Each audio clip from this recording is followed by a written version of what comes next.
Hello everybody and welcome to my 66th VBA 2010 tutorial, and this tutorial is going to continue going into class modules and show you how you can use the property let and get methods.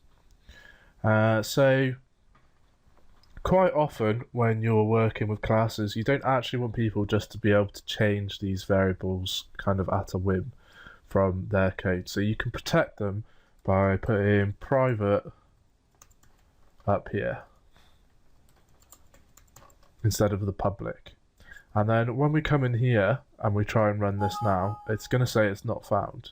And if we type in user1 and then put a dot, it's not going to find any properties anymore like it was before. And that is because we put them to private, so we can only access these from in here.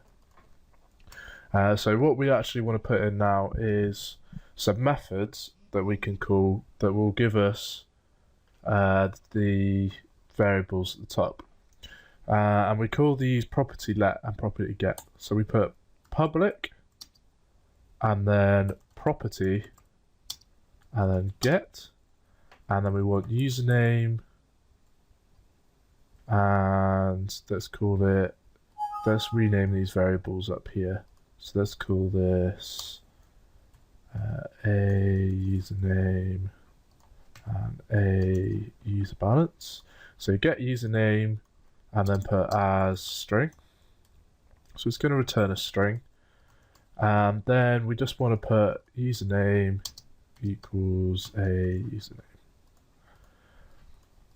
And so let's copy this, and we're going to change it slightly for let because we need to pass it a variable. So rather than having it return a type, we put username and then we put byval and then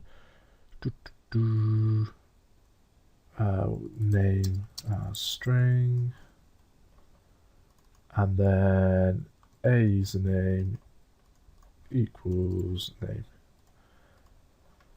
And now when we go into our module and we put user1 and then dot username, and we can set it equals to a value, and we can also reference that out on the screen. So message box, and if we press play, and it will say Matt. And if you use the same name, then you can do either or, and the same way as you would with a variable. If you put equals, it will assign a value to it. If you don't, then it will take the value. So that's the opposite of using the get and the let functions. You might be thinking, well, why have I done this? This hasn't actually changed how I'm using it. Well, what we can actually do is we can put a little bit of kind of sanitation in here. So we can, in this one, we can put, we can test whether or not the name is long enough. So if length name is less than 4, then message box, the name assigned is too short,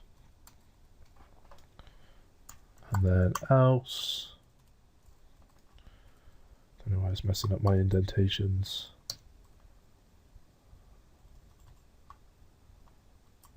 and then end if.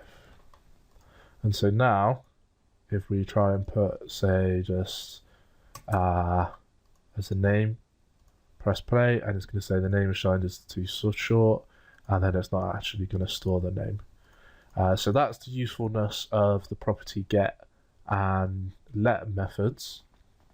They just let you sanitize the user input a little bit, and you can start putting any other code in here, so you can start recording whenever it's referenced, things like that.